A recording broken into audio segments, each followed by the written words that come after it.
또한 너희가 이 시기를 알거니와 자다가 깰 때가 벌써 되었으니 이는 이제 우리의 구원이 처음 믿을 때보다 가까웠습니다. 밤이 깊고 낮이 가까웠으니 그러므로 우리가 어둠의 일을 벗고 빛의 갑옷을 입자. 아멘. 그동안에 우리가 로마서 12장 3절 말씀부터 13장 10절까지 중요한 교훈들을 말씀해 주셨습니다.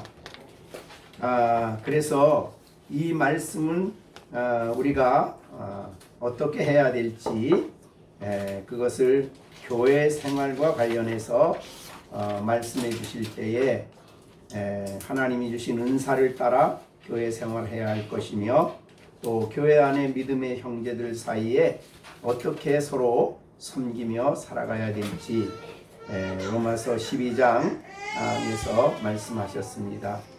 그러나 그리스도인들이 살아가는 이 세상에 박해하는 일이 일어나고 어려운 일이 일어나기 때문에 그 교회를 박해하는 사람들과 어떻게 그들 앞에서 해야 할지 로마서 12장 14절부터 21절까지.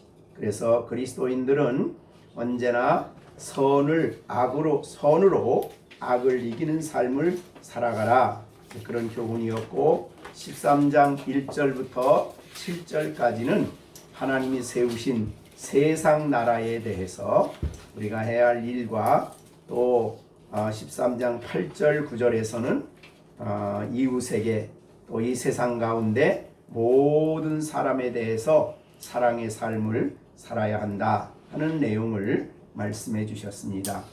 자, 우리가 이렇게 살아가야 할 중요한 이유는 우리가 예수님을 믿음으로 말미암아 거듭나서 새 생명을 얻었고, 우리가 이 하나님의 자녀라는 엄청난 신분과 특권을 얻었습니다.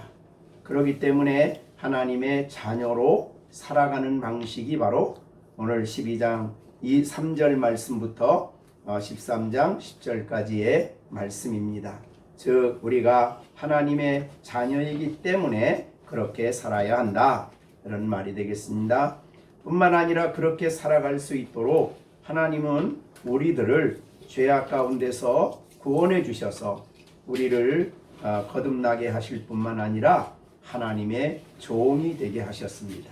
그래서 이제는 우리는 죄로부터 해방되어 하나님께 종이 된 이유는 바로 거룩한 삶을 살아가도록 하기 위해서입니다. 그리고 우리가 이 의의 종이 되어 이 땅에 사는 동안에 의로운 삶을 살아가도록 그렇게 하나님이 우리 가운데 놀라운 복을 주셨고, 더 나아가서 모든 하나님의 거룩한 성도로 거룩한 삶을 살아갈 수 있도록 우리 가운데 성령을 보내주셔서 날마다 그 성령으로 죄악을 이기고 이 죄를 극복하고 하나님의 백성으로 살아갈 수 있도록 우리 가운데 성령님이 능력으로 역사하게 하셨습니다. 그렇기 때문에 이 그리스도인들은 어떤 면으로 보나 내가 예수 믿고 구원받았으니 죄에서 그냥 머물러 있자, 그럴 수는 없다는 것입니다.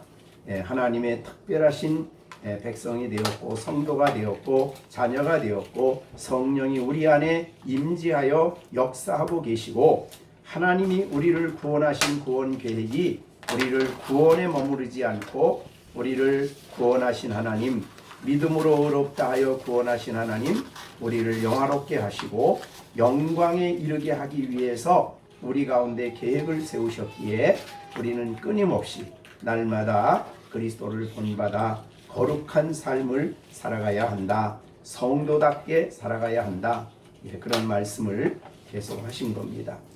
그런데 이제 오늘 읽은 말씀에 11절에 보면 또한이라는 말이 있습니다. 또한, 그러니까 앞에 있는 이 여러 가지 말씀을 순종할 수 있는 그런 놀라운 위치에 놀라운 신분에 우리를 두었는데 또한 또 이와 같은 진리가 있기 때문에 그리스도인들은 이 세상에서 정말 구별된 하나님의 특별한 삶을 살아야 한다. 또한이 이제 그런 뜻입니다. 지금까지 이러이러한 우리에게 또한 놀라운 진리가 있다. 이 진리를 따라서 진리를 우리가 알게 될 때에 우리는 그리스도인으로 살아가게 된다. 이렇게 볼 수가 있습니다. 그럼 또한 뭐냐? 또한 다음에 뭐가 우리에게 또 중요한 문제냐? 너희는 이 시기를 안다. 이것입니다. 그러니까 이 세상에 비그리스도인과 다르게 또한 너희는 이 시기에 대해서 너희가 알고 있다. 그런 말이 되겠습니다. 이 시기에 대해서 바로 11절과 14절 전체에서 이 시기에 대한 이것은 다른 우리가 익숙한 말로는 종말론이라고도 말을 하고 말세론이라고도 말을 합니다. 그러니까 이 시기를 너희가 알고 있다. 그리스도인 아닌 사람은 도저히 알 수 없는 이 시기에 대한 특별한 진리를 너희가 알고 있다. 그렇기 때문에 너희는 이렇게 살아가야 한다. 그런 말이 되겠습니다. 자, 그러면 이 시기에 대한 우리의 이 말씀이 우리에게 어떠한 의미를 주고 있는가 하는 것입니다. 너희는 이 시기를 안다. 모르는 사람이 아니라 알고 있는 사람이다. 그 말입니다. 자, 이 시기에 대해서 이미 12장 2절에서 그런 말을 했습니다. 너희는 이 세대를 본받지 말라 그랬습니다. 그 세대, 이 세상, 그리고 이 세상에 대한 성도들의 이해, 세상이 도대체 우리가 살고 있는 이 시기는, 이 세대는 어떠한 곳이냐, 이거를 너희가 알고 있다라는 것입니다. 자, 우리가 이 세상에 대해서 여러 가지 이 관점이 있습니다. 그래서 우리가 살고 있는 이 시기, 이 세상 혹은 이 세대는 정말 혼란스럽고, 그 다음에 전쟁의 위험이 끊임없이 있고, 코로나 바이러스로 인해서 온 세계가 어려움당하고 혼란이 있고 많은 과학이 발달이 되는 것 같지만은, 그러나 우리가 참 우리가 너무나 설명하기 어려운 참화들이 이 세상에 일어나고 있습니다. 그래서 많은 사람들이 세상을 설명하려고, 과연 이 세상은 어떤 곳이며, 이 세상은 어디를 향해 가는 것이며, 이 세상이 어떻게 존재하게 됐느냐, 여러 가지 그런 관점을 설명하는 것을 우리는 역사관이라 이런 말을 씁니다. 세상을 보는 관점이죠. 우리 세상을 어떻게 보느냐, 이런 관점을 가지고 있는 사람들이 많습니다. 대개 일반적으로 알려진 관점은 진화론적인 관점이죠. 그래서 이 세상은 어렵지만 점점점 어려움을 극복하고 좋은 세상으로 점점점 나아갈 것이다. 이게 이제 진화론적인 역사관이고, 또 철학자들 중에 유명한 해겔은 정반합의 원리로 세상을 설명을 하지요. 그래서 이 인간은 이 땅의 이 어려움을 넉넉히 극복을 하고 더 좋은 세상으로, 더 나은 세상으로 세상을 만들어 갈 것이다. 이런 주장을 하기도 합니다. 그리고 또 역사를 연구하는 사람들은 대개 이제 역사, 이런 유명한 토임지 같은 그런 역사학자들이죠. 역사를 연구하는 사람들은 대개 어떤 역사관을 가냐면, 역사는 순환한다. 과거에 있었던 역사가 오늘도 있고, 또 과거를 연구하면 오늘을 알 수 있고 내일을 알 수 있고, 역사는 계속 순환하고 있다. 그런 내용을, 그런 역사관을 이야기하기도 합니다. 그러나 그들이 한결같이 주장하는 것은 그런 역사적인 상황을 설명하는 역사관을 갖고 있고, 직선적인 역사관, 정반합의 역사관, 진화론적인 역사관, 또 그 다음에 순환적인 역사관 뭐 이런 거를 주장을 하지만 그 결과가 어떻게 될 것, 그 목적지가 어디를 향해 나가는지는 아무도 설명을 할 수가 없고 말하지를 못합니다. 그러니까 그래서 이제 불확실성의 시대라는 말을 써요. 불확실하다. 미래에 대해서는 도무지 확실할 수 있는 것이 아무것도 없다. 과학이 많이 발달되면 인간이 좀 더 유토피아를 만들 수 있다고 한참 19세기, 18세기에 주장을 했지만 세계 1차, 2차 대전을 만들면서 인간은 유토피아를 만들 수가 없다라는 것을 알게 됐죠. 그러니까 인간의 모든 기대가 다 허물어졌습니다. 인간에 대한 소망이 다 허물어졌습니다. 그래서 이러한 여러 가지 역사관을 만들 뿐만 아니라 현실을 주의 깊게 관찰하는 사람들 중에서는 미래에 대해서 절망적인 말을 많이 합니다. 그래서 우리가 이제 누가복음에도 그런 말이 있어요. 누가복음 21장 26절에 보면 사람들이 세상에 임할 일을 생각하고 무서워함으로 기절한다. 기절할 정도예요. 이 세상이 앞으로 가다가 다시 이제 빙하 시대가 온다. 기절할 일이죠. 이 세상이 앞으로 잘 될 것 같지만 그러나 오염과 기후와 이런 모든 것들을 생각하면 기절할 수밖에 없는 그런 상황이다. 이렇게 사람들은 세상에 임할 일에 대해서 확신도 갖지 못하며 불안하며 두려워하는 그런 역사관을 세상을 보고 있다. 그런 말이 되겠습니다. 자, 그런 것이 이제 우리가 사는 세상인데, 그러나 오늘 성경을 보시면 너희가 그리스도인들이죠. 구원받은 너희가 이 시기를 안다. 즉 너희는 이 세대를 살아갈 때에 세상에 대한 올바른 관점을 알고 있다. 그런 뜻입니다. 그러면 우리 그리스도인들이 세상에 대해서 어떻게 올바른 관점을 가지고 있느냐? 즉 그것은 바로 성경이 보여주시는 역사관을 갖기 때문입니다. 성경도 역사에 대해서 분명한 관점을 우리에게 설명해 주고 있습니다. 그러면 성경은 우리가 사는 이 시기에 대해서, 세상에 대해서 어떠한 관점을 우리에게 설명해 주시느냐?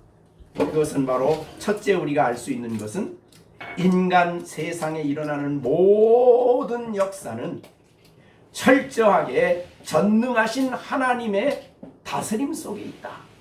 이게 이제 기독교적인 역사관이죠.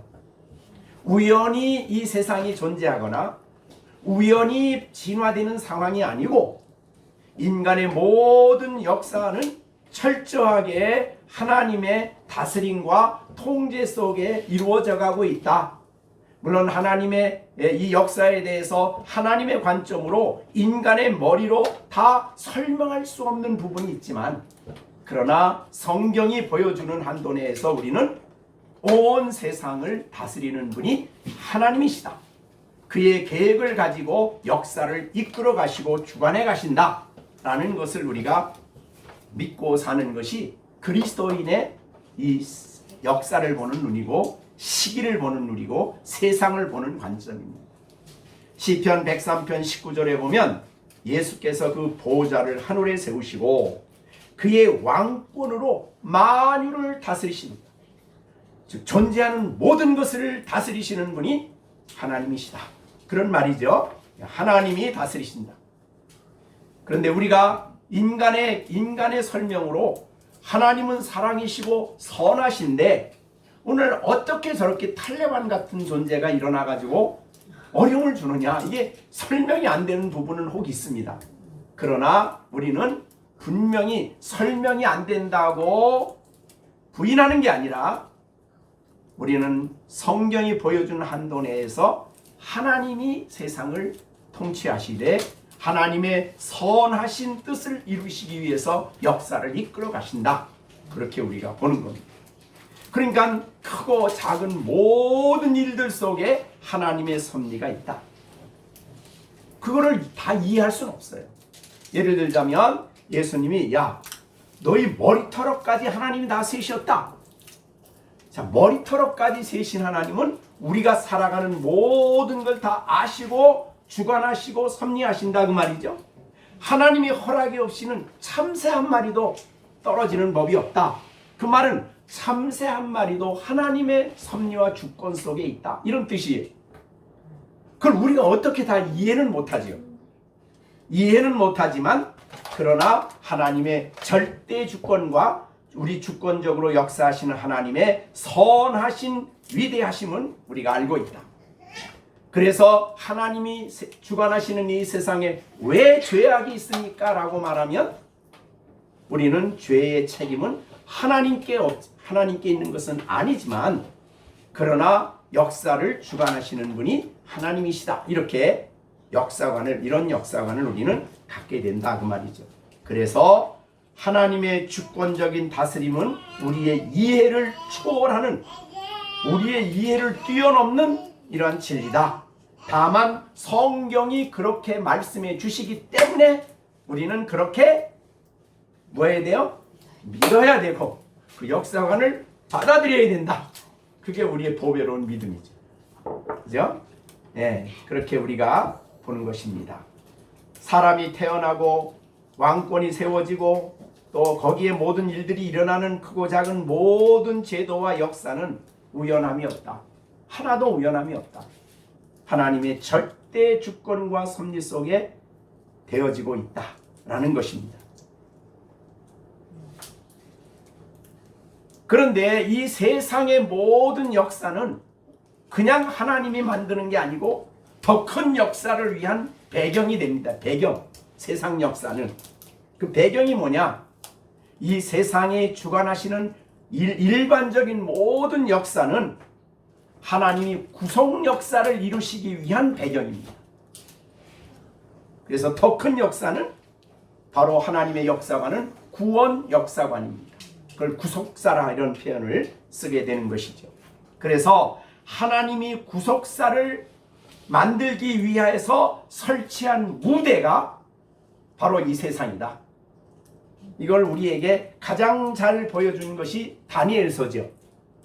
자, 그러면 다니엘서에 왜 하나님이 바벨론이라는 나라를 왜 세웠을까요? 그러면 이스라엘 나라를 포로로 잡아가서 그들의 철저한 회개를 만들기 위해서 바벨론을 세웁니다. 그리고 바벨론 있고 난 다음에 메데파사가 일어나는데 왜 세우셨습니까? 이게 배경이에요. 왜 세웠습니까? 그러면 이스라엘 민족을 다시 돌아오게 하기 위해서 바벨론을 70년 만에 무너뜨리고 메데파사를 세우십니다. 그래서 그 페르시아의 고레스 임금 때 이스라엘 백성들은 고국으로 돌아와서 성전을 짓게 되는데 왜 그 성전을 짓습니까? 그러면 다시 오실 그리스도가 거기에 오시기 때문에. 그래서 메데파사를 세웁니다. 그런데 메데파사가 무너지고 유명한 알렉산더에 의해서 헬라 제국이 만들어지죠. 왜 그럼 헬라 제국을 만드셨습니까? 알렉산더의 최고의 이상은 헬라 문화로 온 세계를 통일하는 거예요. 그래서 그가 한 것이 바로 언어의 통일입니다. 헬라어죠. 헬라어로 말미암아 온 유럽 전 지역이 하나의 언어권이 됐어요. 그리함으로 준비된 게 뭡니까? 바로 복음 전하는 사람들이 헬라어만 가지면 어디에 가서나 복음을 전해요. 그거에 쓰여진 사람이 바로 바울이었어요. 그러니까 이 세상의 역사는 배경이에요. 배경. 무슨 배경? 구원 역사를 이루기 위한 하나님의 배경 설정이에요. 그게 역사를 보는 우리의 눈입니다. 그 다음에 왜 하나님이 그러면 로마 제국을 만들었을까요? 로마 제국의 특징은 온 그 중동 전 지역, 전 유럽을 통일하면서 길 닦는 일을 했어요. 길 닦는 일. 그럼 길 닦는 일이면 뭐가 잘 댕깁니까? 여행하는 일, 사람이 잘 댕겨요.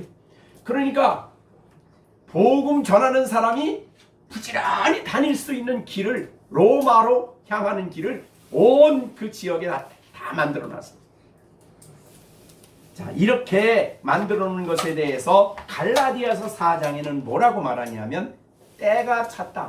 하나님이 그리스도라는 분을 이 땅에 보내시기 위한 때를 하나님이 만들어 놓으시는 거죠. 그게 일반 역사예요. 자, 그래서 로마 제국에 예수님이 오시는 내용을 다니엘서 2장에 바벨론이 꾼 꿈을 통해서 설명을 하죠. 그러니까 우리가 잘 아는 이 역사에 헬라, 바벨론, 메데파사, 헬라, 로마라는 이 엄청난 제국이 만들어지는 것은 우연이 아니라는 거죠. 그리스도라는 분을 이 땅에 구원자로 보내시기 위해서 하나님이 만드신 역사예요, 역사. 그러니까 그렇게 우리가 그래서 때가 되매 하나님께서 그 아들을 이 땅에 보내신 겁니다. 그것이 갈라디아 4장 4절이죠. 그 다음에 로마서 5장 6절에는 그리스도께서 기약이 되었어. 기약. 약속한 그 기약이 되어서 때가 되어서 예수님이 이 땅에 오신 겁니다. 구원자. 그러니까 우리 그리스도인들은 예수님이 이 땅에 오시는 그런 모든 이 구속 역사는 철저하게 하나님의 계획 속에 되어 있다. 이런 말이죠. 그런데 그 계획은 일반 역사는 구속 역사의 배경이다. 이 엄청난 역사관이죠. 그러니까 우리가 되어진 이 세상을 지금 볼 때도 그런 입장에서 보는 거예요. 그러니까 이 세상이 지금 뭐 싸움이 일어나고 뭐 혼란스럽고 뭐 지진이 일어나고 모든 일이 일어나는 그것은 하나의 배경이에요. 무슨 배경이에요? 예수님이 다시 오셔서 구원 역사를 성취하기 위한 배경들이 지금 만들어지고 있는 거죠. 그 배경을 설명하는 것이 바로 요한계시록. 그래서 거기 보면 뭐 환경의 오염, 무슨 뭐 종교 문제, 또 나라 역사 문제, 무역, 하여튼 모든 게 다 설명이 돼요. 그래서 자, 그리고 구원 역사의 두 번째 특징은, 첫 번째 특징은 예정이라는 거고요. 구속 역사는 두 번째 구속 역사의 특징은 점진적이다. 목적을 향해 나가고 있어요. 우연히 그냥 가는 게 아니에요. 분명한 목적이 있어요. 하나님이 미리 정해놓으신 그 목적을 향해서 지금 가고 있습니다. 그것을 우리는 종말이라, 종말, 인류 역사의 끝이다. 그런 말이. 거기를 향해 가는 거예요, 지금. 우리는 영원히 이 세상이 존재하는 거 아닙니다. 분명히 예수님이 오심으로 역사가 끝나는 그 지점을 향해서 지금 모든 것이 이루어져 가고 있는 거예요. 그래서 마태복음 24장 14절 한번 같이 읽어볼까요? 24장 14절. 이 천국 복음이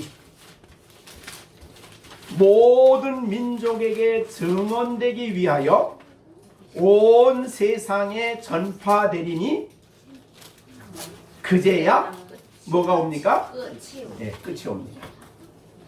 그러니까 이 세상의 모든 역사는 복음 전파의 배경이고, 복음 전파가 끝나면 복음이 세상에 전파되면 끝입니다. 바로 그것이 구속 역사의 특징이에요. 그러니까 목적지를 향해 점진적으로 나간다. 이게 기독교의 역사관, 구속 역사관입니다. 하나님이 정하신 목적지가 있어요. 그것은 예수님이 이 땅에 재림하셔서 역사를 마무리하시고 새하늘과 새 땅을 창조하시고 그곳에서 우리가 영생을 누리게 하시는 놀라운 계획입니다. 세 번째, 이 구속 역사의 특징은 이 예수 그리스도가 중심입니다. 그러니까 구속 역사의 요소는 바로 예수 그리스도와 관련이 되어 있어요. 자, 우리가 구약을 여러분이 구약 역사 예수님이 오시기까지 역사를 한마디로 뭐면 우리는 뭐라고 말하냐면 이 땅에 메시아로 오실 그분에 대한 예언이에요. 그러니까 세상의 모든 되어지는 하나님의 예언 말씀의 역사는 오실 예수님을 준비하는 거죠. 그리고 오실 예수님을 예언해요.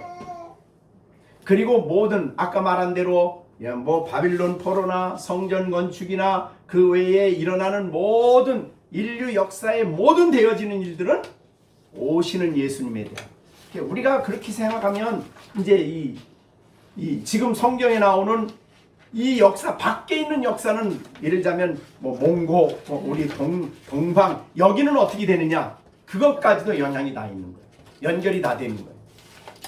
자 그러면 예수님이 구약 역사는 예수님 중심이에요. 그래서 예수님이 오기 전 역사예요. 오심을 준비하는 거예요. 그러니까 여러분이 서기 단기 그럴 때 예수님이 오시기 전을 뭐라 그럽니까? 빛이죠.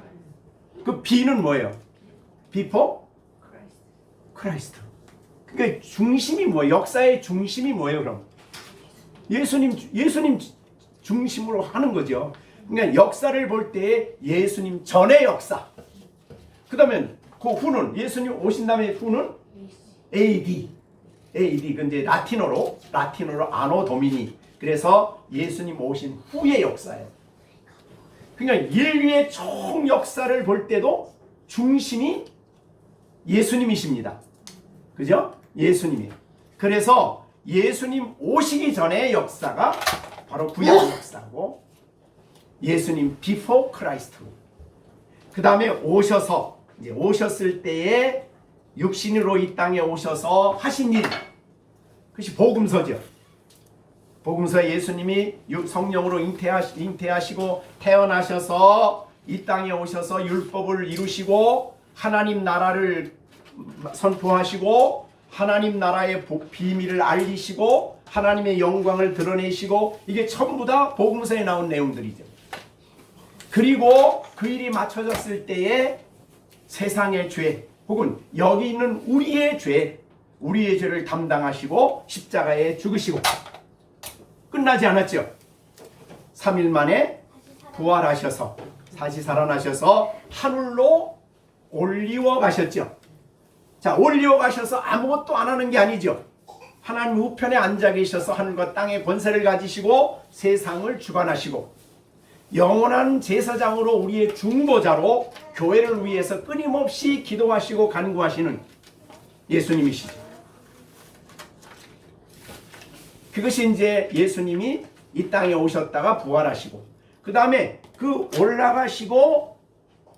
이제 올라가셨다가 지금 우리 사도신경에 고백한 대로 하나님 우편에 앉아 계시다가 거기서부터 어떻게 해요?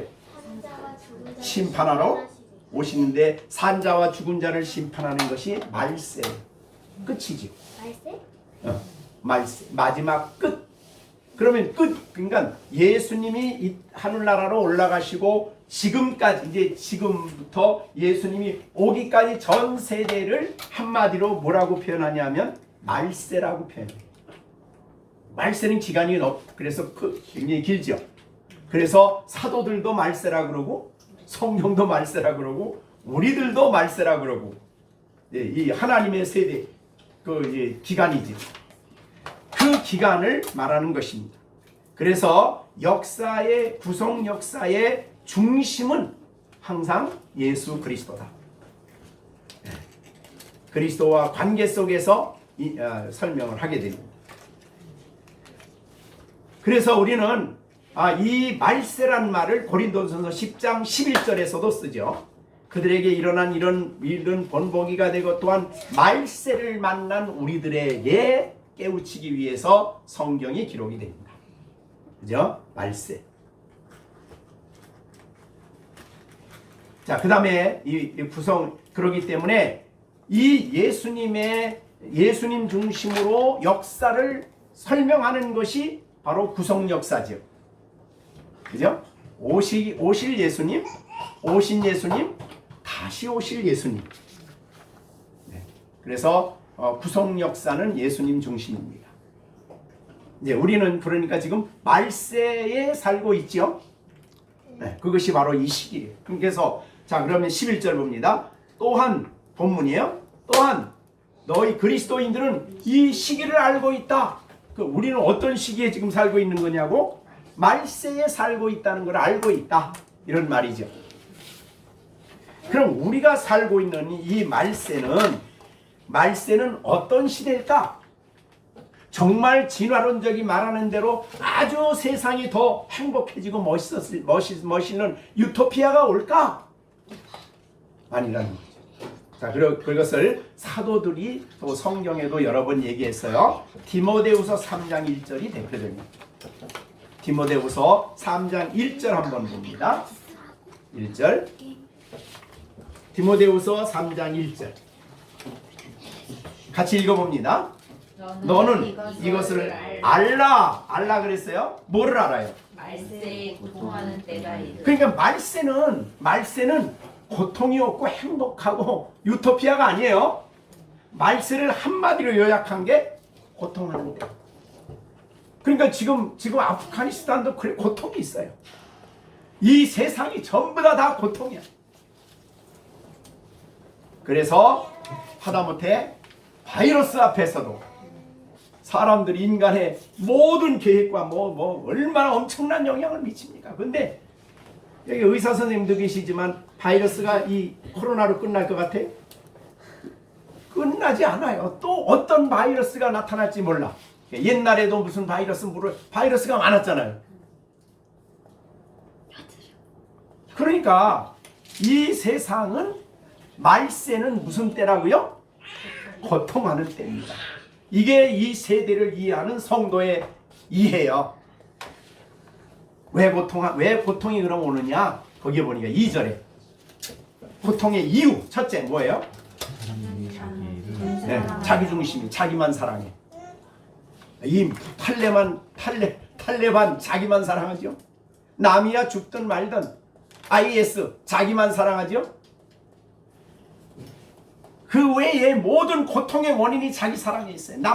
우리는 앞에서 13장 8절 10절에서는 뭘 이웃을 사랑하기 위해서 자기를 희생하는데 세상은 자기 사랑뿐이 없어요. 자기 중심이에요, 다. 자, 그러니까 자기를 사랑하니까 그 다음에 자기 사랑하는데 도움을 줄 수 있는 뭘 사랑해요? 그 다음에 돈 문제가. 돈 앞에서는 그냥 의리고 형제고 뭐고 다 그냥. 그러니까 하나님 없는 세상은 그렇다 이 말이죠. 그러니까 우리들은 그러면 안 돼. 우리들은 그죠? 돈 사랑이 앞서지 않지요?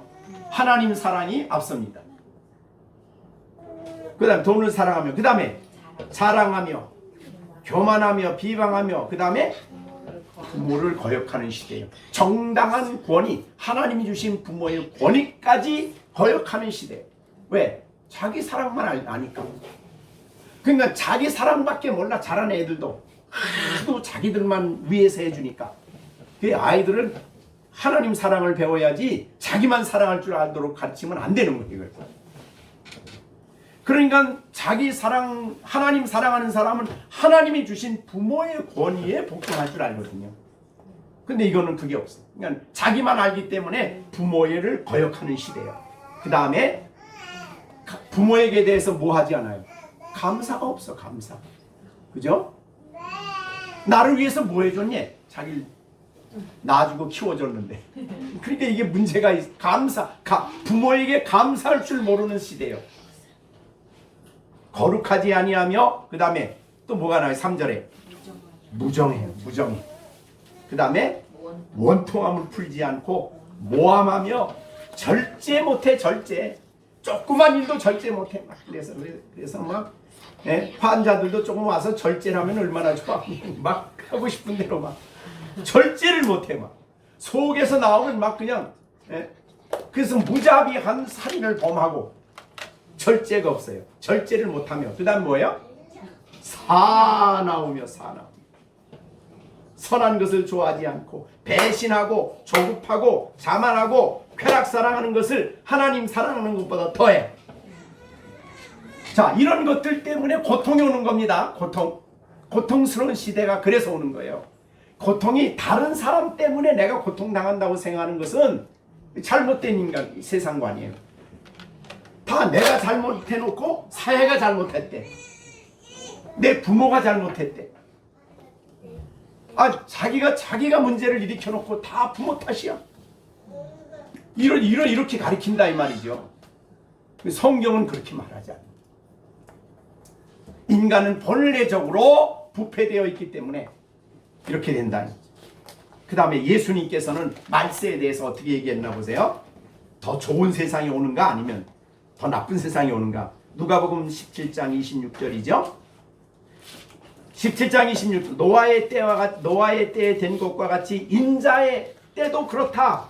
노아가 방주에 들어가는 날까지 사람은 뭐예요? 먹고 마시고 장가들고 시집가고. 이게 사람에게 필요 없다는 게 아니에요. 그러나 당장 지금 하나님의 심판이 가까이 오고 주님의 심판이 오는데도 불구하고 아무 관심이 없어요. 이 땅의 일만 관심을 갖는 거예요. 미래에 대해서 아무것도 준비가 없어요. 그래서 먹고 마시고 장가들고 시집가고 홍수가 나서 그들을 멸망시킬 때까지도 그 일에 몰두했어요. 세상이지.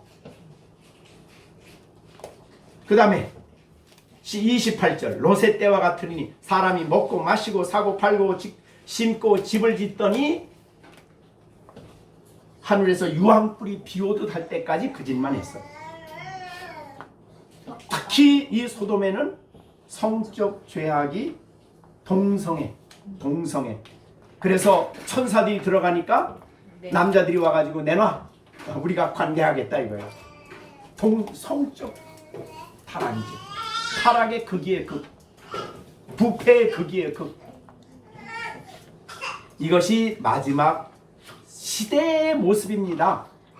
이것이 마지막 시대의 모습이에요. 사도 요한도 그랬습니다. 요한 1서 3장 18절에 아이들아, 이 성도들에게 표현하는 말이에요. 요한일서 3장 18절. 지금은 마지막 때요. 지금 이 시대는 마지막 때요.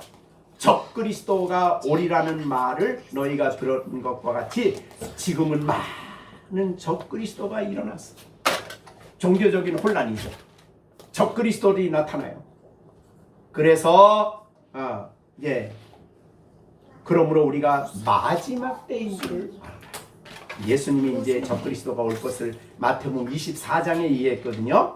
적그리스도와 거짓 선지자들이 일어나가지고 표적, 기사, 여러 가지 능력을 행해가지고 사탄이 능력을 행할 수 있게 하는 거죠. 그래서 택하신 자까지도 미혹하려고 한다. 그래서 그들이 아무리 기적과 능력과 이적을 행하고 그 사람들이 광야에 있다 해도 나가지 말고 골방에 있다 해도 들어가지 말아라. 번개가 동편에서 나서 서편에 번쩍임 같이 인자의 일함도 우주적으로 오신다. 그러니까 어떤 지역에 오는 게 아니에요. 그때는 우주적으로 오시기 때문에 땅에 사는 모든 사람들이 다 보게 돼 있다. 이게 말세에 대한 성경의 가르침들을 이제 몇 가지 뽑아본 거예요. 자, 그렇기 때문에 우리는 이 세상에 누구에게 소망을 두지 않습니다. 그죠? 예수님이 이 땅에 오실 것에 대한 소망을 가지고 사는 사람들. 그렇기 때문에 이 말세를 살아가는 우리들을 향해서 이 시기를 아는 우리들에게 오늘 본문에 이렇게 말합니다. 또한 그리스도인들이 바르게 살아가야 할 이유를 설명하는 거예요. 또한 너희는 다른 사람과 다르게 너희는 이 시기를 안다. 이 말세, 지금이 말세구나. 지금이 주님이 오심이 가까워 오고 있구나. 지금 이렇게 놀랍게 부패하고 타락함이 우연한 일이 아니구나. 이 성적인 하다못해 우리나라까지도 지금 성평등이라고 이 말 앞세워가지고 이런 못된 법을 만들어 온 세계가 다 그 길로 가는 거예요 지금. 네? 그런 걸 볼 때 우리는 그걸 보고 뭘 깨달아야 돼요? 왜 사람들이 저러지? 그렇게 말하는 것이 아니고 주님이 가까이 오시고 있구나. 이걸 알아야 돼. 이걸 알면은 오늘 본문에 뭐라고 그러냐면 시기를 아는 사람은 어떻게 돼요? 잠자다가도 깰 때가 벌써 되었네. 깰 때가 되었네. 잠잘 때가 아닌데 내가 왜 이거 잠자고 있나? 이렇게 된다는 거죠. 여러분, 이 말세의 신앙인들이 잠을 자고 있다는 말이 굉장히 성경에는 여러 군데 등장을 해요.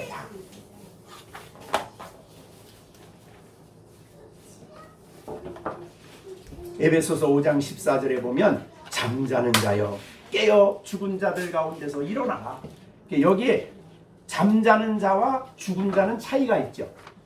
잠자는 자는 누구예요? 살아있는 사람. 믿는 사람들이죠. 살아있죠.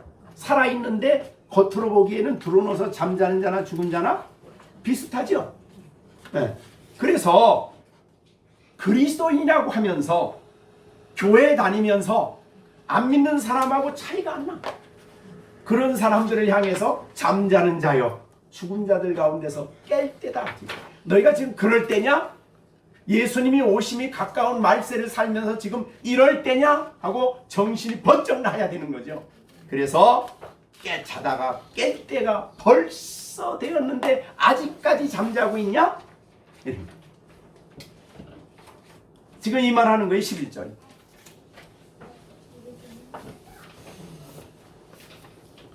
자, 우리 요나를 보면 하나님이 어떻게 됐어요? 야, 너는 니느웨로 가서 하나님 말씀 전해라. 그랬더니 내 마음에 안 맞아. 그래가지고 니느웨로 안 가고 다시스로 가는 배를 타고 가다 큰 풍랑을 만나서 저 배 밑창에 가서 잠자고 있어. 막 배는 뒤집혀지려고 그러는데 잠자고 있어. 그랬더니 요나서 1장 6절에 보면 선장이 거기를 찾아갔어. 그래서 요나가 잠자는 걸 보고 뭐라 그래요? 자는 자여 어찌 됨이냐? 자는 자여 어찌함이냐? 지금 안 믿는 선장이 믿는 요나에게 네가 지금 잠잘 때냐? 그런 말이죠. 잠자고 있을 때냐? 지금 배가 뒤집혀지게 생겼는데 깨어야지. 너의 신을 찾아야지. 내가 믿는 하나님이 누군가를 찾아야지. 사실은 풍랑은 누구 때문에 온 거예요? 요나 때문에 온 거예요. 그러니까 그 풍랑을 잠잠케 하는 방법은 딱 요나가 물속에 던져져야 돼요. 문제 해결은 사실은 요나에게 있는데 요나가 잠을 자고 있는 거예요. 우리들에게 적용하면 그렇다 이 말이죠. 네? 우리는 순종의 길을 가야 되는데 잠잔다는 말은 순종은 하지 않고 엉뚱한 길로 가면서 하나님 앞에 떳떳하게 못 나타나잖아요. 왜 그래요? 양심이 있으니까. 그래가지고 저 배 밑에 가서 숨어서 잠자는 거예요. 지금 이게 잠자는 신앙인들이죠. 여러분, 영적으로 깨어있는 성도는 잠을 잘 수가 없어요. 이 시대에 대해서 그리스도인으로서 정말 하나님 앞에 기도하고 깨어 있어야 되거든요. 진리에 순종하고 말씀에 순종해야 되는데 지금 잘 때냐? 그런 말이죠. 지금 여기가 이 시기를 알면은 자다가도 정신이 들어가지고 번쩍 일어나야 되는 거예요. 자, 여러분 이 교회 역사에 굉장히 중요한 구절이죠. 어거스틴에 대한 얘기입니다. 유명한 고대의 가장 유명한 사람, 고대 모든 사상을 집대성한 유명한 어거스틴이라는 사람이 있어요. 신의 도성을 쓴 사람이죠. 어거스틴의 신앙 고백은 더 유명하고요. 철저하게 고백하는 그 내용이에요. 어렸을 때 죄부터, 어머니 태 속에 있는 죄부터 해결을 해. 어머니의 이 젖을 막 깨물고 막 어렸을 때 그런 죄까지 다 해결을 하는데 그런 해결을 하기 전에 그는 말할 수 없이 방황을 했죠. 그래가지고 이제 아버지가 부자예요. 상인인데. 그래서 돈이 많으니까 막 그냥 부인도 여자도 하나 얻은 게 아니야 그냥. 그래가지고 막 그냥 못된 짓 하고 성적 죄 짓고 그 다음에 종교적으로 방황하고 막 이방 종교까지 가고 막 그러다가 하루는 너무너무 피곤하고 힘들어서 집에 오고 있는데 아이들이 길거리에서 노래를 부르는데 그 노래의 내용이 뭐냐면 그 책을 들어 읽어라 그런 노래예요. 근데 그 책을 들어 읽어라는 말이 그냥 자기에게는 벼락같이 자기 마음속에 왔어요. 그래서 집에 달려가가지고 성경 딱 폈는데 바로 13장 11절을 핀 거예요. 그래서 어거스틴을 회개시킨 성경 구절이에요. 그래서 이 시기를 아는데 내가 지금 잠자고 있을 때냐? 깰 때가 벌써 되었는데 아직도 잠자고 있냐? 그래가지고 여기에 이 말씀 앞에 철저하게 무릎 꿇고 회개하고 자복하고 새 사람이 됐죠. 그래가지고 나중에 이제 유명한 교부가 되어가지고 유명한 폴리갑이 아프리카의 거기에서 주교가 되어서 하나님 말씀을 전하는 사람이 됐죠. 그러니까 이 말은 이 자다가 깰 때가 벌써 되었다는 말은 남에게 주는 말이 아니라 나에게. 여러분에게 잠자다가도 자다가 깰 때 이렇게 돼요. 자, 왜 그러냐면 이 자다가 깬다는 말이 왜 중요하냐면요. 예수님께서 겟세마네 동산에서 기도할 때 뭐라고 기도하죠? 제자들에게 이렇게 얘기를 해요. 시험에 마태복음 26장 42절 시험에 들지 않게 깨어 기도하라 이 말씀을 하시죠. 근데 지금 예수님의 제자들은 어떤 일을 했어요? 바로 성찬식 하기 전에 너희들이 다 나를 버리고 간다. 그러니까 제자들이 뭐라 그래요? 어이구 우리가 어떻게 예수님을 버립니까? 죽는 자리에도 같이 갈 겁니다. 그러니까 베드로가 앞장서서 그 말했죠. 그랬더니 예수님이 야 너는 나를 3번 부인한다. 다구리기 전에 3번 부인한다. 내가 주님을 부인해요? 죽기를 죽어도 나는 주님 가신 길 따라갑니다. 그 결심이 그때 거짓말일까요? 참일까요? 아니요, 거짓말 아니에요. 베드로가 왜 거짓말해? 그런 마음이 실제 있었어. 근데 마음의 결심 가지고 행할 수 있어요? 그거 안 된 거예요.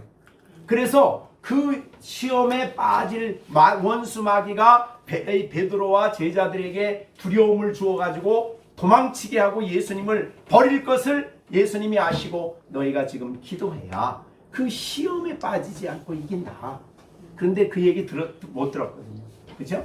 그리고 계속 자고 한 번 밥 깨워놓고 또 가시려 기도하다가 또 와서 또 깨워놔도 또 자고 또 자고 그래가지고 예수님을 부인하게 된 거예요. 그러니까 우리가 이 세대가 악하고 이 세대가 더욱더욱 주님이 오심을 가까운 세대가 될수록 교회는 어떻게 했냐면 더 깨어 있어야 되는 거예요. 그래서 말씀을 순종하고 그래서 주님이 가까이 오기 때문에 더 기도해야 되는데 시험에 들어가지고 더 기도를 안 해요. 더 안 해요. 자, 이 원수 마귀가 한국 교회에 미친 영향 중에 하나가 뭐냐면 예수님 재림 얘기를 하지 못하게 했어요. 왜 그러냐면 종말론자들이 있었거든요. 그죠? 그 종말론자는 뭐예요? 몇 월 며칠 언제 온다. 이래가지고 난리를 쳤죠. 그런 일이 한 번이 아니고 몇 번 있다 보니까 이제 재림 얘기를 하는 거는 교회 안에서 아주 타부시가 됐어요. 여러분 재림 설교 들어보셨어요? 예수님 가까이 옵니다라는 설교 들어보셨어요? 거의 찾아보기 쉽습니다. 어렵습니다. 그러니까 한국 교회에서는 재림 얘기를 하면은 저 사람 이상한 사람이네. 저 왜 재림 얘기를 하지? 저 혹시 잘못된 신앙 가진 사람 아니야? 이렇게 여겨질 정도. 그러니까 재림 설교를 거의 안 해요. 그러니까 깨어있지 못해. 이 재림 신앙이라는 것은 우리의 신앙을 일깨워주는 거거든요. 일깨워줘. 고난 속에서, 어려움 속에서, 유혹 가운데, 시험 가운데 주님 앞에 설 것을 생각하면 하나님 앞에 깨어 기도해야 되는 것이 우리의 모습이거든요. 그런데 그걸 못하게. 그래서 이 종말론자들을 한국교회에 유포시켜가지고 원수 마귀가 한국교회의 재림 신앙에 대한 걸 희석시켜버렸어요. 자, 누가복음 21장 36절 한번 보세요. 누가복음 21장 36절. 이러므로 34절부터 읽어볼까요?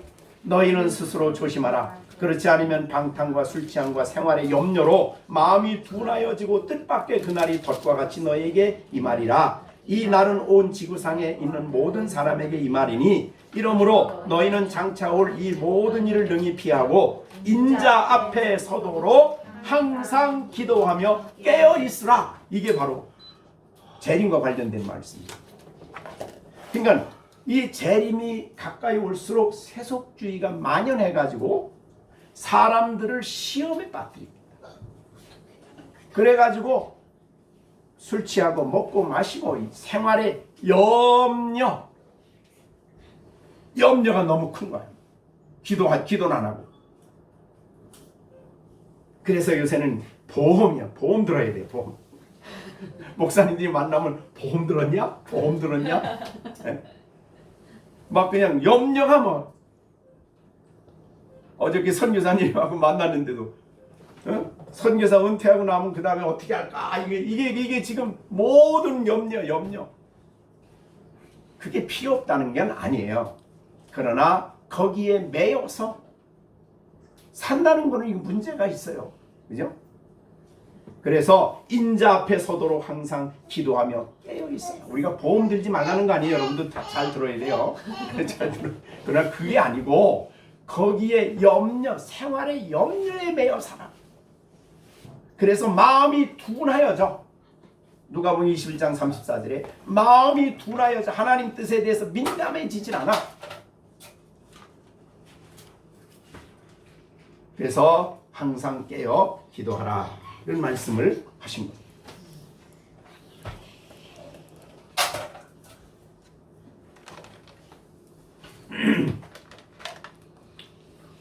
자, 우리는 그래서 이 종말에 대한, 그러니까 아까 우리 마태복음 12장, 로마서 12장 3절 말씀부터 계속 우리가 13장 10절까지 얘기하면서 뭘 말씀 여러분에게 말을 많이 하냐면 우리는 거듭난 사람들이다. 우리 안에는 성령이 계시다. 우리 안에는 하나님의 자녀다. 이 놀라운 신분을 분명히 깨닫고 아는 것이 그리스도인답게 살아가는 큰 힘이 돼요. 그죠? 죄에 대해서 죽고 하나님께 산 자다. 우리 안에는 성령이 계시다. 그래서 하나님의 말 주신 이 계명이 그 복음의 빛 가운데서 우리가 이해하고 살아가야 돼요. 또한 이것보다도 더 강력한 제동장치가 있는데 그게 바로 예수님의 재림에 대한 신앙. 그거야말로 우리가 자다가 깰 때, 그리고 이 어둠의 일을 벗고 빛의 갑옷을 예수 그리스도를 옷 입고 정욕의 일을 도모하지 않을 수 있는 힘이라 이 말이죠. 재림의 신앙이 우리에게 있어야 돼요. 자, 여러분, 재림에 대한 소망이 늘 마음속에 있습니까? 오늘 설교 듣기 전에 주님 언제 오시나? 이게 다 끝나는데 그때가 되면 뭐 골동품이고 뭐고 세상에 원하는 게 다 끝나는데 새하늘과 새 땅을 주시는데, 그래서 요한계시록을 마지막 쓰면서 내가 진실로 속히 오리라 라고 얘기할 때에 그 말씀에 대한 사도 요한의 반응은 뭡니까? 22장 마지막 절이죠. 계시록 22장 20절 예수님이 말씀합니다. 내가 진실로 속히 오리라 하시거늘 사도 요한이 뭐라 그래요? 아멘. 이거 우리의 고백이 돼야 돼요. 아멘. 주 예수 오시옵소서. 이게 사도 요한도 그런데 사도 요한보다 우리는 얼마나 구원이 더 가깝습니까? 우리가 사도 요한보다 얼마나 더 가까워요? 우리는 거의 2000년이 지났잖아요. 벌써 2000년이. 네, 그러니까 이걸 생각할 때에 우리도 아멘. 주 예수여 오시옵소서 해야 됩니다. 우리 손양원 목사님 너무 유명한 주님 고대가가 있죠.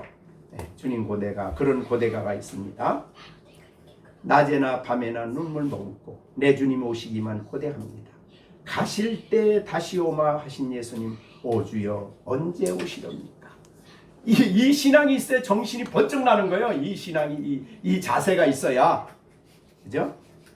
먼 하늘 이상한 구름만 떠도, 먼 하늘 이상한 구름만 떠도 행여나 내 주님 오시는가 해.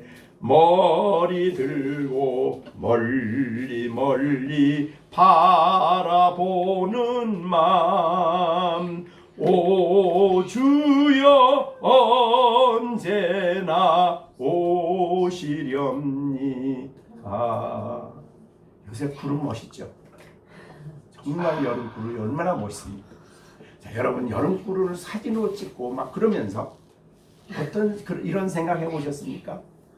구름 타고 오신다 그랬으니까 먼 하늘 이상한 구름만 떠도 행여나 내 주님 오시는가, 이런 사모함이 우리에게 있냐 이 말이죠.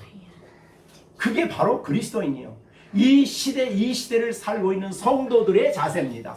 그래야 우리가 잠자지 않고 유혹에 빠지지 않고 내 마음이 둔하여지지 않고 주님 앞에서 그리스도인으로서 올바로 살아가는 힘이, 그리고 말씀에 순종하는 힘이 여기에 있다 이 말이죠. 기도하고 마치겠습니다. 우리 주신 말씀 생각하시면서 함께 우리 각자가 하나님, 내가 잠자지 않게 하시고 요나와 같이 불순종에 깊은 잠을 자지 않게 하시고, 내가 베드로와 같이 그렇게 피곤하다고 깊은 잠 자지 않게 하시고, 깨어나 하나님 앞에 늘 기도하며 주님 오심을 기대하며 세상에 오염되지 않고 세상과 다르게 주님 오실 날을 준비하며 살아가는 내가 될 수 있게 해달라고 우리 다 같이 함께 합심해서 기도하겠습니다.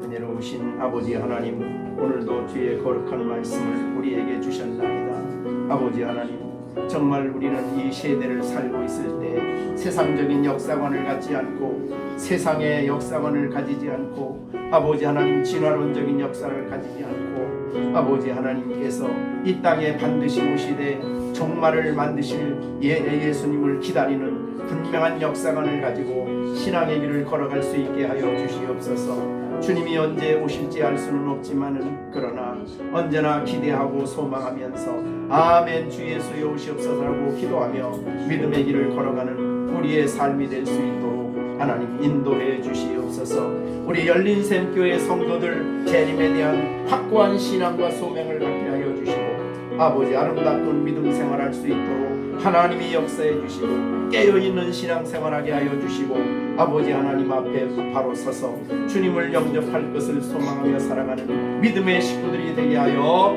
주시옵소서. 전능하신 주님께 모든 것을 맡겨드리옵고 예수님의 이름으로 간절히 기도하옵나이다. 아멘.